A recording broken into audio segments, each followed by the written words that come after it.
Hana had a habit of watching things that other people ignored. She watched the way dust floated in the air vents of the trade vessel. She watched the way the cargo loaders moved too fast near the heavy crates and never got hurt, as if their bodies knew the math before their minds did. She watched the stars outside the viewport the same way, not with wonder, the way younger crew members did, but with the quiet attention of someone who was waiting for something. She was 26 years old. She had been an archivist for 4 years. Her job was to sort, label, and store communication records from across the trade routes. It was not a glamorous job. Most people on the vessel barely knew her name. She sat in a small room near the lower deck, surrounded by data screens and cold coffee, and she did her work without complaint. On this particular evening, she was not working. She was watching the Galactic Dominion Council broadcast on a small screen mounted to the wall above her desk. It was the kind of broadcast most humans didn't bother with anymore. Political speeches from alien ambassadors, long votes on resource distribution, and endless procedural arguments that took hours to go nowhere. But Hana watched. She always watched. The council chamber was enormous. It had been built 300 years ago on orbital station Verath, which floated above a pale yellow gas giant in a system far from Earth. The chamber had curved walls lined with the flags and banners of 17 civilizations. The seats were arranged in a wide circle, and each delegation sat behind a polished desk bearing their world's symbol. At the far end of the chamber, behind a partition of frosted durasteel that had gone slightly gray with age, sat a seat that no one had occupied in 312 years. The human seat. Hana looked at it every time the camera panned across the chamber. The seat was not broken. It was not dirty. It was simply empty, the way a place at a table is empty when someone has been gone a long time and no one has had the heart to remove the chair. The broadcast that evening was supposed to be about border territory allocation. 3 systems near the outer rim were being divided among 4 civilizations, and the arguments had been going on for 2 days. But the real moment came near the end of the session, when Ambassador Doru of the Verath Collective stood up to speak.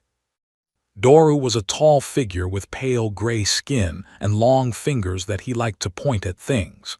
He had been the Verath ambassador for 11 years, and in that time he had developed a reputation for 2 things. The first was winning arguments. The second was enjoying winning arguments a little too much.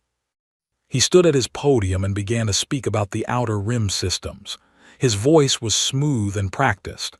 But then, as the camera panned across the chamber, it caught the empty human seat in the background. Doru noticed it too. He paused. He smiled. Then he turned to face the seat directly, as if addressing it. He said that humanity had once been considered a species of great potential. He said that there had been a time, long ago, when other civilizations had spoken of humans with something close to concern. But that time had passed. 300 years had passed, and in those 300 years, humanity had sent no ambassadors, cast no votes, filed no treaties, and made no contact with the Dominion in any meaningful way. He spread his long hands wide, and looked at the empty seat with something between pity and amusement. He said that a species that chose silence over participation had made its choice. He called humanity's absence a slow fade. He used the words burned bright and simply disappeared, the way one might talk about a candle that had gone out. He said that the empty seat should perhaps be removed and given to a civilization that was still present, still growing, still relevant. The chamber laughed. Not all of them, but enough. Hana watched this from her small room on the lower deck of the trade vessel. She sat very still. Her coffee went cold. She did not change her expression. She had heard things like this before, not this specific speech, but this specific tone. The kind of tone that came from a person who had forgotten to be careful. She turned the broadcast off and went back to her data screens. She did not think about Doru again that night. In Seoul, in a building that had no sign outside and no listing in any public directory, A man named Wu sat at a long table in a dim room on the 14th floor. Wu was 53 years old. He had gray at his temples and the kind of posture that came from decades of sitting in rooms where the wrong reaction could cost lives. He was not the most powerful person in the building. He was simply the most patient. On the table in front of him was a screen showing the same council broadcast. Around him sat 6 other people, all of them watching in silence. None of them had reacted to Doru's speech, not with anger, not with surprise, not with any visible emotion at all. They had watched it the way doctors watch a scan, looking for the thing that confirms what they already knew. When the session ended and the screen went dark, the room was quiet for a long time. Then Wu reached across the table, picked up an old communicator that looked completely ordinary and pressed a single button. The communicator sent one short encrypted pulse into deep space. No message, no voice, just the pulse. He set the communicator back down on the table. Nobody in the room said anything. One of the 6 people poured water from a small jug and drank it slowly. Another one looked at the ceiling. They were not nervous. They were not excited. They were the kind of calm that only comes from having waited a very long time for something and finally seeing it arrive. Across the planet, and then across the deep space beyond the planet, 17 monitoring stations that had been completely dark for 3 centuries received the pulse. Their lights came on one by one. Their systems began to run the startup sequences that no one had run since before Wu was born. The stations were old, but they had been maintained. Quietly, carefully, and without any announcement, they had been maintained for exactly this reason. Hana didn't know about the monitoring stations. She didn't know about Wu, or the room in Seoul, or the pulse. But she looked out at the stars through her small viewport that night, and she felt something she couldn't name. Not fear, not excitement, something older and quieter than both. She pressed her fingers against the cold glass and watched the dark between the stars. The galaxy was laughing at an empty chair. It had never thought to wonder why the chair was still warm. The grand summit of the Dominion Council happened once every 20 years. It was the biggest political event in the galaxy. Every major civilization sent not just their ambassador, but their full delegation. There were speeches, ceremonies, and long formal dinners where deals were made over food that most species couldn't eat. The station above Verath Prime was decorated with banners and colored lights that could be seen from orbit. Thousands of journalists, diplomats, assistants, and observers flooded through the docking ports every hour. This particular summit had been called for one main reason. The outer rim territories that had been loosely marked as humanity's reserved space for 3 centuries were being formally redistributed. Since humanity had not shown up to claim them, defend them, or even acknowledge them in over 300 years, the Council had decided the territories could be put to better use. 4 civilizations were lined up to divide the space between them. The legal documentation had already been drafted. The vote was scheduled for the 2nd day of the summit. It was expected to be quick. On the morning of the 2nd day, every seat in the council chamber was filled. The chamber smelled of the specific kind of important occasion, polished surfaces and formal clothing, and the faint stress of too many people trying to appear relaxed. Cameras from 42 broadcast networks were mounted along the upper walls. The session was being transmitted live to every inhabited system in the Dominion. Ambassador Doru arrived early. He was wearing his full diplomatic dress, and he looked exactly like a man who expected to win something significant before lunch. The session began. The presiding officer of the council opened the formal proceedings and announced the first item of the day. She read the title of the redistribution proposal out loud. A few delegates shifted in their seats in anticipation. Then the chamber doors opened. Everyone assumed it was a late delegate. The doors opened regularly.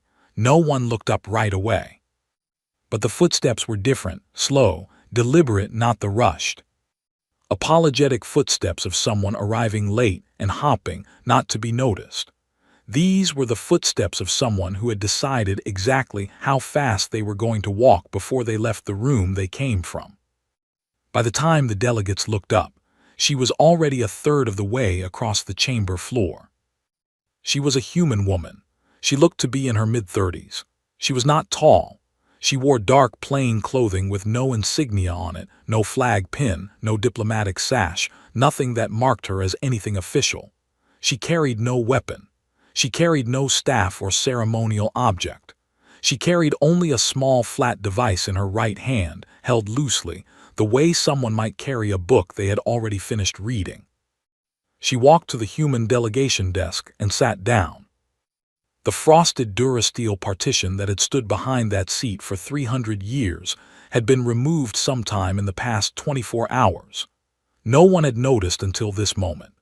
The chair, once separated from the main chamber by that gray divider, now sat in full view of every camera, every delegate, and every person watching the broadcast across the galaxy. The chamber was completely silent. The presiding officer looked at the woman. She looked back. The presiding officer asked in a very careful voice who she was and by what authority she was sitting in that seat. The woman said her name was Sarah. She said she was sitting in the human seat because she was human, and it was the human seat. She said she had arrived in time for the vote and would like the session to continue. The silence broke into noise. Delegates talked over each other. The Verath delegation stood up. 2 security officers moved toward the chamber floor. Ambassador Doru raised his hand and silence came back, because when Doru raised his hand, silence usually came back. He had that kind of practiced authority. He looked at Sarah across the chamber. He looked at her plain clothing and her flat device and her complete lack of any formal diplomatic credentials that he could see. He looked at her the way a man looks at something he thinks is beneath him and has decided to treat as an inconvenience rather than a threat. He began to speak. Later, analysts would study this speech for a long time, not because it was brilliant, but because it was the single most catastrophic political statement made by any diplomat in the recorded history of the Dominion. Every word of it was a mistake, but the mistakes were spread across several minutes, so no one fully understood what was happening until it was too late to stop it. Doru said that he welcomed this unexpected visitor. He said the word visitor very deliberately, not representative, not delegate, not ambassador. Visitor. He said that humanity's silence over 3 centuries had told the galaxy everything it needed to know about the state of human civilization. He said that a species that could not maintain communication, could not field an ambassador, could not engage with the political processes of the galaxy, was a species that had essentially stepped back from relevance on its own terms. He said the word primitive. He said it in the context of technology, specifically pointing to the flat device in Sora's hand, and nodding that the design looked several generations behind current Dominion standard. He smiled when he said it.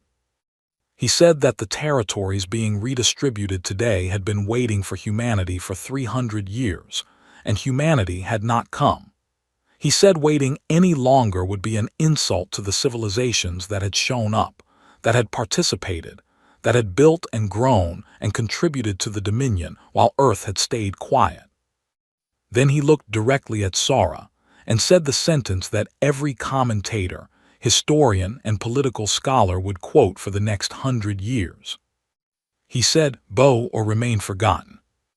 The chamber was quiet again. Sora had not moved during the entire speech. She had not shifted in her seat. She had not looked away. She had not changed her expression. She sat with the flat device resting on the desk in front of her, and she listened to every word as if she were simply collecting them. When Doru finished, she reached forward and placed the flat device at the center of the desk. She leaned toward the small broadcast microphone mounted at the human delegation's position. Every camera in the room was already on her. Every network was already transmitting. Every screen across the Dominion was already showing her face. She spoke 5 words. "Earth has been listening, always." Then she pushed the flat device forward slightly, and it began to transmit. What it transmitted was not a speech, it was not a counterargument, it was not a threat. It was a file. 312 years of files, to be exact.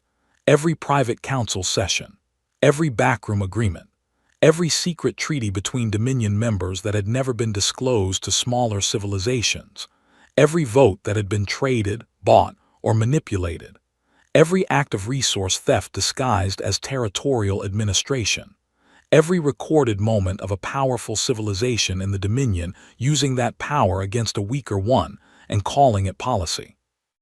The file was already uploading to every broadcast network simultaneously.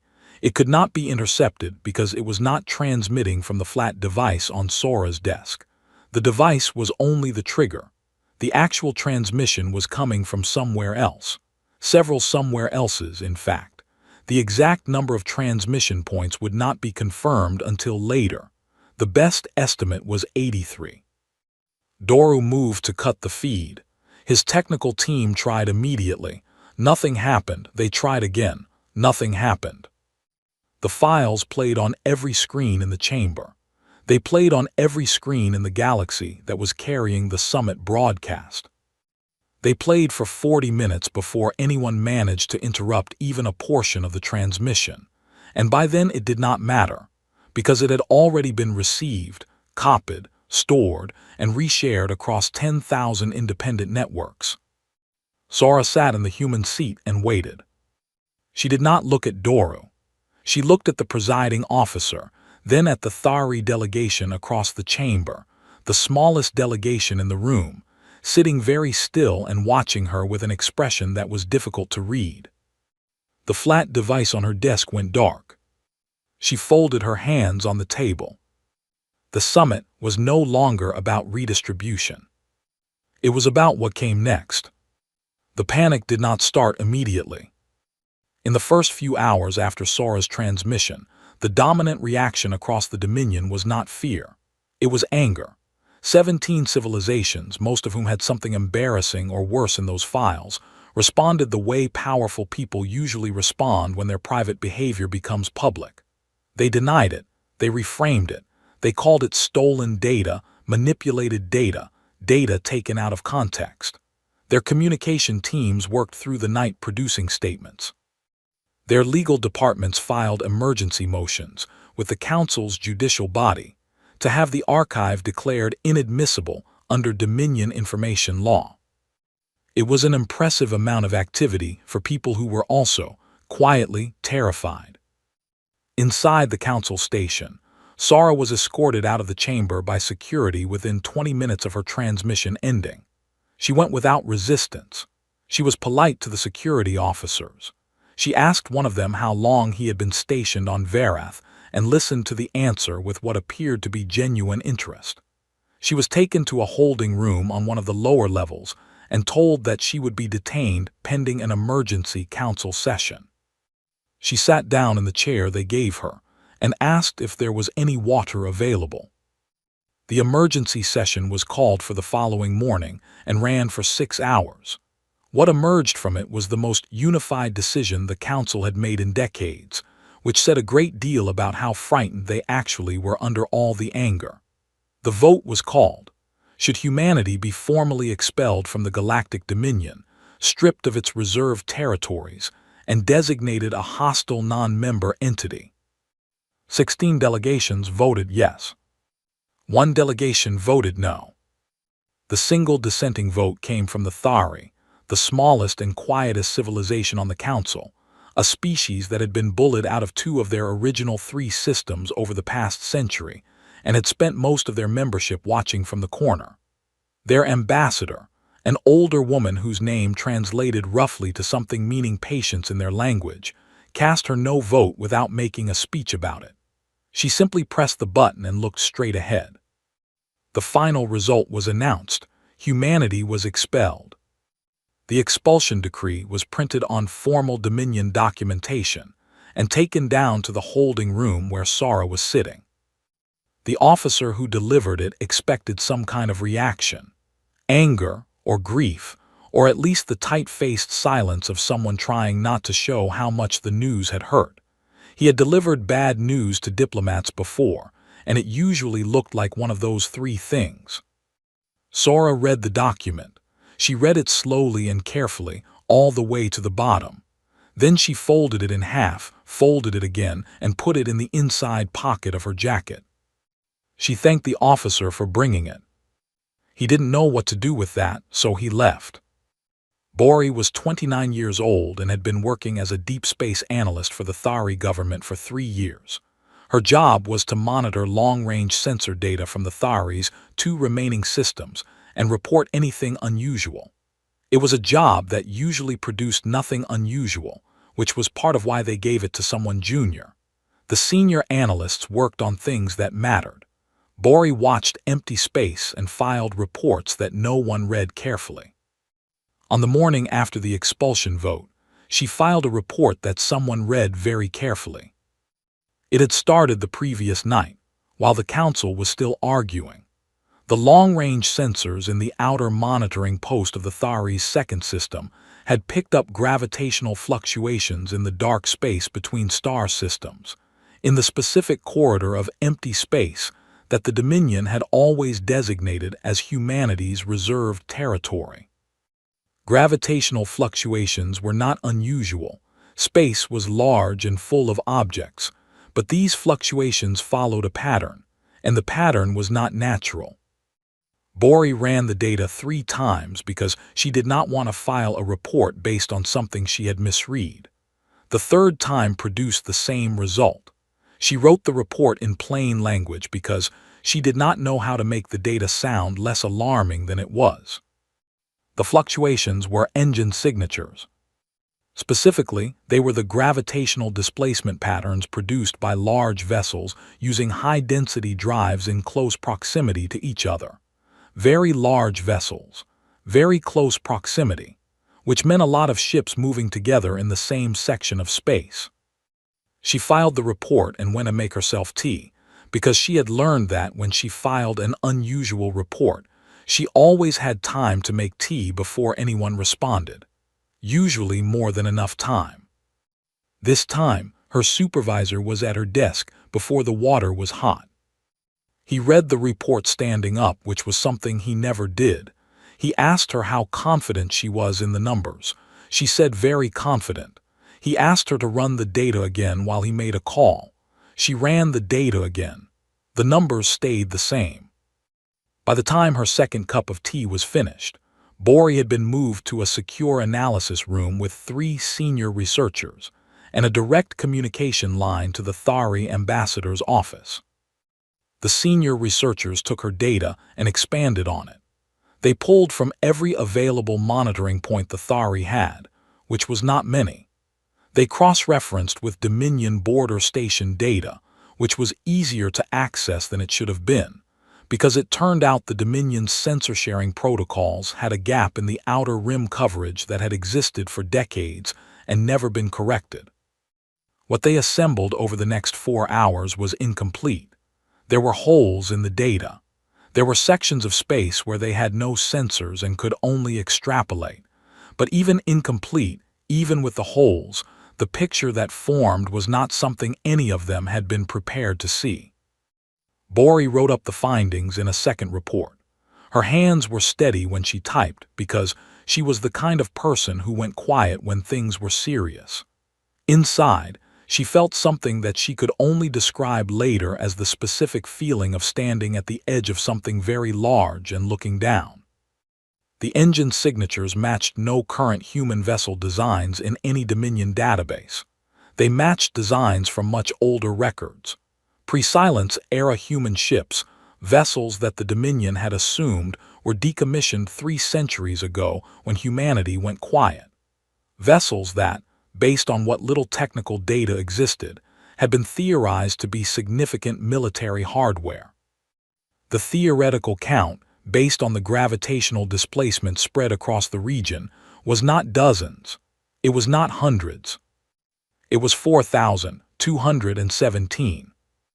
The Thari ambassador received the report, read it, and sat without speaking for a very long time.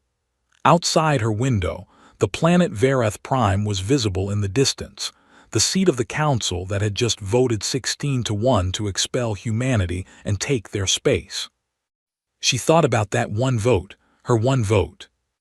She thought about the fact that Sora had looked at the Thari delegation in the chamber, specifically, before she sat down and before she said a single word. She thought about 312 years of a species, saying nothing, while 17 other civilizations laughed at their empty chair. She sent an urgent communication to her government. It read, "We made the right choice. Do not change our position. What is coming has been planned for a very long time." In the holding room on the lower level of the station, Sora was eating a small meal that the security staff had brought her. She was calm. She was patient. She had always been patient. The expulsion decree was folded in her jacket pocket. Outside in the dark, 4,217 vessels that the galaxy had assumed were gone held their positions and waited for a signal. They had been waiting for 30 years. 30 more hours was nothing. The Council's emergency military session began at the 4th hour of the morning, station time. The chamber looked different at that hour. The ceremonial lighting had been replaced with operational white, the kind of flat, bright light used when decisions had to be made fast. Most of the ambassadors had not slept. Some of them had not changed their clothes. The cameras were still running, because no one had managed to agree on whether turning them off would look worse than leaving them on, and the argument about that had eaten 40 minutes that nobody had. The military commanders of 7 Dominion member civilizations were patched in by secure line. Their faces appeared in small screens arranged along the upper wall of the chamber. Most of them had been awake for as long as the ambassadors. None of them looked comfortable. The numbers Bori had filed were on every screen in the room. 4,217. Nobody said the number out loud.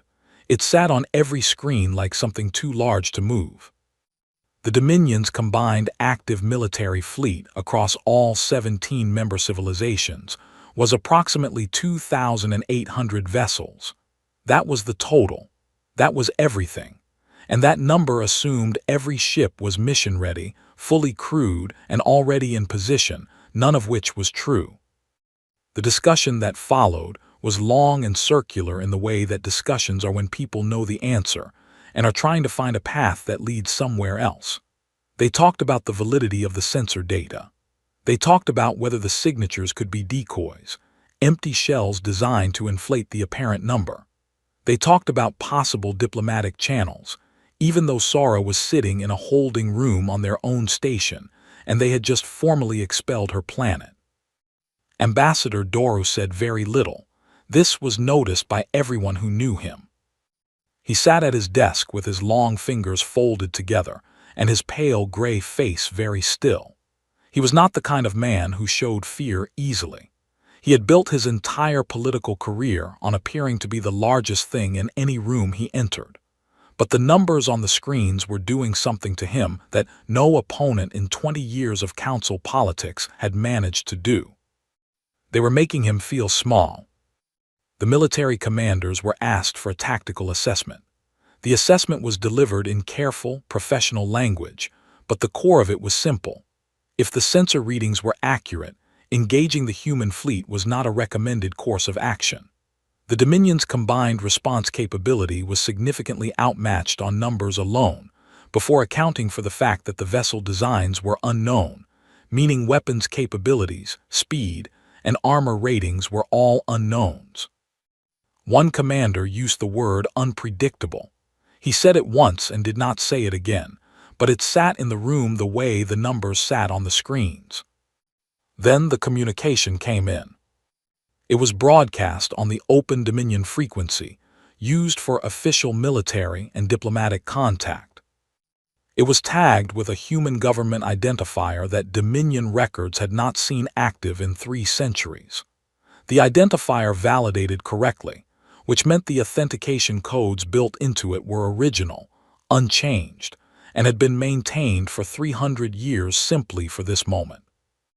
The communication opened with a visual feed. It showed the bridge of a ship. The bridge was large and functional, not decorated, not designed to impress. The crew at their stations moved with the quiet efficiency of people who had drilled their routines so many times that the work had become instinct. At the front of the bridge stood a man named Junho. He was not young, somewhere in his early 60s, with short gray hair and a bearing that was completely relaxed in a way that only comes from having absolutely nothing left to prove. He wore a plain uniform with no medals on it, which was a choice rather than an oversight. He looked at the camera with the expression of a man who had prepared for this conversation for 30 years and was not in any hurry. He introduced himself as Fleet Admiral Junho of the Earth Defense Command. He named his vessel the Harry's Resolve. He said he was not calling to negotiate. He said he was not calling to threaten. He said he was calling to read. Then he opened a document on a screen to his right, looked at it once and began.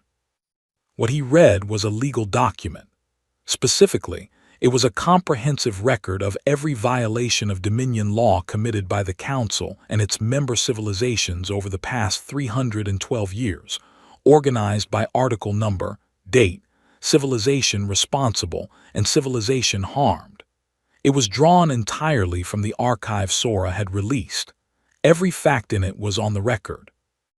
Every statement in it was supported by the files that were now in the possession of every independent network in the galaxy. He read it out loud, all of it. He did not raise his voice. He did not editorialize. He did not pause for effect. He read each article number, each violation, each affected party in the same calm, level tone, the way a doctor reads results, clearly and without drama, because the facts themselves were already doing all the work that needed to be done. The council chamber was absolutely silent. 47 minutes passed. When Junho reached the end of the document, he closed it, looked back at the camera, and spoke for a further 2 minutes in his own words. He said that humanity was not there to destroy the Dominion. He said destruction was simple, and humanity had never been interested in simple. He said the Council's legal authority over the civilizations of this galaxy was finished, not because Earth declared it finished, but because the Council's own records proved it had never exercised that authority legitimately. He said the framework built on those records could not stand, and he intended to ensure it did not. He said that every civilization that had been harmed, exploited, silenced, or stolen from by the Dominion was being contacted simultaneously and offered something they had never received from the Council: a genuine voice, a real vote, a table where the terms were fair. He said that the Thari's one dissenting vote had been noted and respected. Then he said one more thing. He addressed Ambassador Doru directly, by name and title, with complete courtesy. He said that some time ago, Ambassador Doru had suggested that humanity should bow or remain forgotten. He said that he had given this suggestion serious consideration. He said he had decided with respect that neither option was acceptable. He closed the channel. For about 8 seconds, the council chamber did not move. Then Doru stood up and gave the order for the Dominion's military forces to engage. He gave this order because he was a man who had spent his career making moves, and because doing nothing felt, to him, like losing. He gave it even though the tactical assessment had been very clear. He gave it because he could not accept that the largest thing in the room was no longer him. What happened next lasted 11 minutes. The Dominion fleet moved into position in the outer lane near the human reserve territories. It was a well-executed formation. The commanders were professional. The crews were trained. They did everything correctly. The human vessels did not use the weapons the Dominion expected. They did not use the missile systems or the energy cannons that 3-century-old intelligence records suggested human warships carried. Those weapons were familiar. The Dominion fleet had prepared counters for them. The weapons the human fleet used were not familiar. They had been built over 300 years of complete isolation from Dominion military intelligence, in facilities that no scout had ever found, by engineers working on problems that the rest of the galaxy had not thought to ask yet. They were quiet, fast, and very precise. In 11 minutes, the Dominion fleet was gone. Not destroyed entirely. Jun-Ho had been specific in his instructions. Ships were disabled, not killed. Crews were left intact. It was done the way a conversation is ended, firmly, completely, without cruelty. Ambassador Doru stood at the viewport of the council station and looked at the space where his fleet had been. The Thari ambassador sat quietly 2 rooms away and did not go to the viewport. She had already sent the message to her government. 12 other civilizations were sending similar messages by the end of the hour. The Dominion, which had been the most powerful governing body in the known galaxy for 300 years, had 11 minutes left before it became something that used to exist. Jun-Ho's channel opened again briefly, one last time. He said nothing new. He simply stated that Earth Command had received confirmation that the Thari and 12 other member civilizations had formally requested to join a new framework, and that provisional terms were being transmitted now. He thanked the remaining Dominion members for their time. He closed the channel. He went to get coffee. The hardest part of building something new is that you have to do it in the same space where the old thing fell apart. The council station above Verath Prime did not close. It was not demolished or abandoned. It was cleaned, reorganized, and reopened under a different name 3 weeks after Jun-Ho's fleet had disabled the Dominion's military forces and left them floating quietly in the outer lane, waiting for retrieval ships. The frosted Durasteel partition that had stood behind the human seat for 300 years was fully removed. The seat was moved from the back of the chamber to the central table. The new body that met in that chamber was called the Interstellar Assembly. The document that established it was not short. It was detailed and specific because humanity had been writing it for 60 years, and the people who wrote it had been careful. They had studied what failed in the old structure and built around every failure. They had accounted for things that the Dominion's founders had assumed would never be problems, because the Dominion's founders had been the kind of people who assumed problems happened to others. The provisional terms were accepted by 13 civilizations in the first 72 hours. 2 more joined within the following week. The remaining 2 took longer, not because they disagreed with the terms, but because their internal politics required certain conversations to happen at certain speeds, and the assembly allowed for that. No one was rushed. No one was given a countdown. That alone was new enough to notice. Sara was released from the holding room on the morning after Jun-Ho's call. The security officers who had been guarding her door had received word that the political situation had changed, which was described to them in very careful language that they were told to relay only if asked. They unlocked the door, opened it, and found Sara already standing near the entrance as if she had been expecting it. She thanked them again, asked the one she had spoken to before whether he had enjoyed the rest of his shift, and walked out. She spent the next 3 weeks in negotiation rooms, on communication calls, and in the kind of long late-night sessions where the work that changes the shape of things actually gets done. She slept 4 to 5 hours a night. She ate at odd times and always working. She had the specific energy of someone doing the thing they had been built to do. Not exciting energy, not performative energy, but the deep, sustainable kind that looks from the outside like calm but is actually focused so complete that tiredness doesn't find a way in. On the day the Interstellar Assembly held its first official session, she walked into the chamber alone, the same way she had walked in 3 weeks earlier. She wore the same kind of plain, dark clothing. This time there was a small pin on her jacket, the only mark of any office she would ever voluntarily wear. It was the Earth emblem, simple and old, the kind of design that had been in use for so long that it felt less like a symbol and more like a word. She sat down at the central table. Around her, 14 other delegations took their seats. She looked at the room. She looked at the Thari ambassador, who met her eyes and nodded once, a small, quiet acknowledgement between two people who understood what the moment cost and what it was worth. The session was called to order. Junho arrived back on Earth on a vessel that drew no particular attention because it was not designed to draw attention. He docked at a standard port outside Busan and walked through the terminal with his travel bag over one shoulder and no escort. A few people looked at him the way people look at someone when they think they recognize a face but can't quite place it. He didn't help them place it. He nodded politely at no one and went through the exit doors into the gray morning air outside. He took public transit to his apartment. It was a small apartment on the 5th floor of a building near the water. He had chosen it years ago for the view and the fact that the building's management company asked very few questions. He had not been there in over a year. The plants that his neighbor had agreed to water were still alive, which he noted with real gratitude. He unpacked his bag, put a kettle on the stove, and called his mother. She answered on the second ring the way she always did. She asked if he had eaten. He said he had eaten on the ship.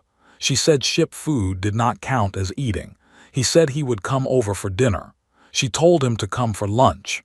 He said he would come for lunch.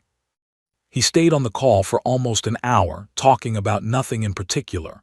What the weather was like, what his younger nephew was doing in school, whether the restaurant near her house had changed its menu. Small things, real things, the kind of things that had kept existing quietly during all the years of preparation and would keep existing now that the preparation was finished. He made tea when the call ended and stood at the window and looked at the ocean. He did not think about the fleet. He did not think about the 11 minutes.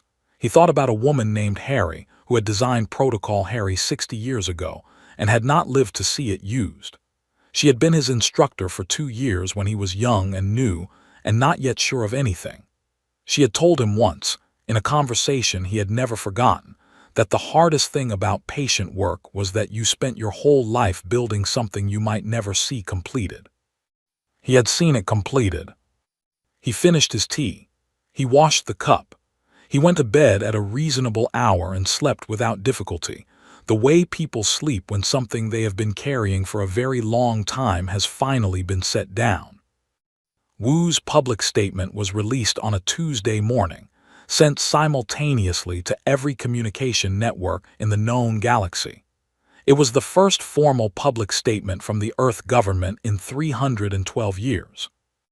It was 4 sentences long. The first sentence thanked the Thari people and their ambassador for their dissenting vote, and stated without qualification that it had been seen and that it mattered.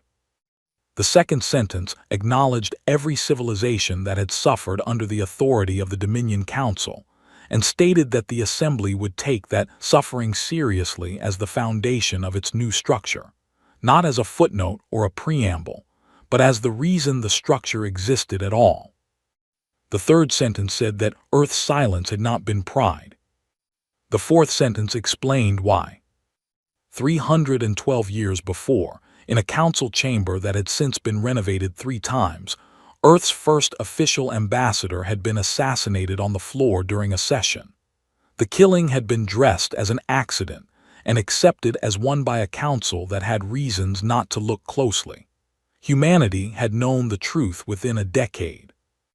They had looked at the galaxy they would be fighting, at the size of it, at the cost to every species that would be caught in a war between humans and the Dominion, and they had made a choice. They would not go to war, not yet, not like that. They would wait until they were certain, until they had evidence that could not be argued away, until they were strong enough that the response would be final and the cost to innocent civilizations would be as small as possible. They had grieved privately. They had prepared publicly in ways that looked like nothing. They had watched and recorded and built and waited for 312 years. The fourth sentence said, "We were not silent because we were weak. We were silent because we loved something more than we loved being right."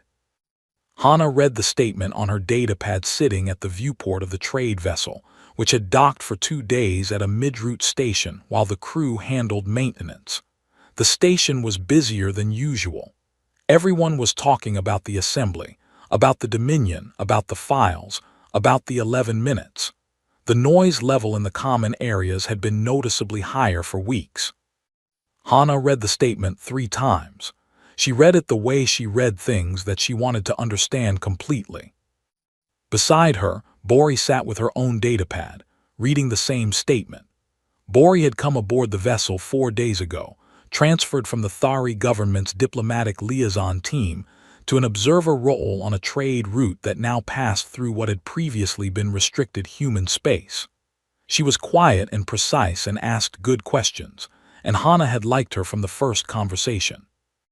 Neither of them spoke for a while after finishing the statement. Then Bori turned slightly in her seat and asked the question she had been sitting with. She asked if humans had ever been afraid that the galaxy had forgotten them completely. Hannah looked out at the stars for a moment, at the dark between them, at the specific kind of dark that she had been watching her whole life without quite knowing why. She answered without hesitating. She said no, they had never been afraid of being forgotten. They had been afraid of being remembered too early. Bori was quiet after that. Not the quiet of someone who didn't understand, but the quiet of someone who had just understood something large and needed a moment to let it settle. Outside the viewport, the stars were the same as they had always been, old and far away and indifferent to the small things happening in the space between them. But the space between them was different now, quieter in some ways, fuller in others. The empty chair was gone. What was sitting in its place was not loud. It did not announce itself. It did not need to. It had been waiting 300 years for the right moment, and it had learned, better than anything else in the galaxy, how to be patient. A hyper-realistic 8K cinematic wide-angle shot inside a vast futuristic galactic council chamber, bathed in dominant white and cyan lighting with dramatic volumetric god rays cutting through the air. At the center stands Sora, a composed Korean woman in dark tactical clothing, placing a glowing flat device on the desk, her expression cold and unshaken. Behind her looms Junho, a stern Korean male admiral in a sleek uniform, arms crossed, radiating authority. To the left, an older sharp-eyed Korean man in a formal coat, watches silently. Across the chamber, the alien ambassador Doru recoils in visible shock and fury, pale gray skin catching the cyan glow. In the background, Hana observes from the shadows, and Bori, a small alien figure, watches with quiet resolve. 17 alien delegations fill the curved amphitheater behind, frozen in disbelief. The architecture is grand, towering white pillars, glowing cyan floor panels, holographic star maps projected overhead. Shot with photorealistic skin textures, cinematic depth of field, dramatic shadow contrast, and zero AI art aesthetic, raw, tense, breathtaking.